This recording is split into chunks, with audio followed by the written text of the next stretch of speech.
নমস্কার, আমি একটা গোলাপ বানাবো, পুরো ভিডিওটা দেখবেন। আমি প্রথমে ফুলের পাপড়িগুলো গাম দিয়ে লাগাইছি, তখন ওইটা শেয়ার করা হয়নি। এখন আমি ফুলের পাপড়িগুলো একটা একটা করে গাম দিয়ে লাগিয়ে নেওয়ার পরে দেখতেছেন ভিডিওর মধ্যে আমি কীভাবে পাপড়িগুলো লাগাচ্ছি। ওটা লাগানি অনেকগুলো লাগাইতে হয়, তখন আমি এতগুলো গনি নাই আর কি, অনেকগুলি লাগাইছি। যখন আপনারা বানাবেন তখন দেখবেন যতক্ষণ না ভালো একটা শেপ আসতেছে ততক্ষণ আপনারা পাপড়িগুলো লাগাইতে থাকবেন। দেখুন আমার লাগানি হয়ে গেছে। এরপর আমি ফুলের নিচে সবুজ কালারের ইয়েতে দিয়ে দিচ্ছি। দেওয়ার পর আমি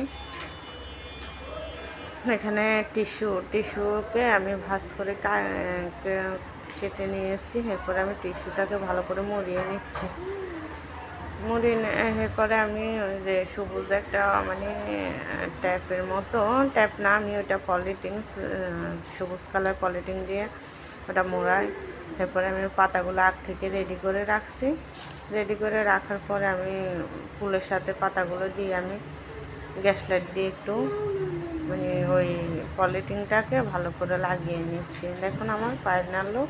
ফুলটা কেমন হয়েছে জানাবেন। ধন্যবাদ।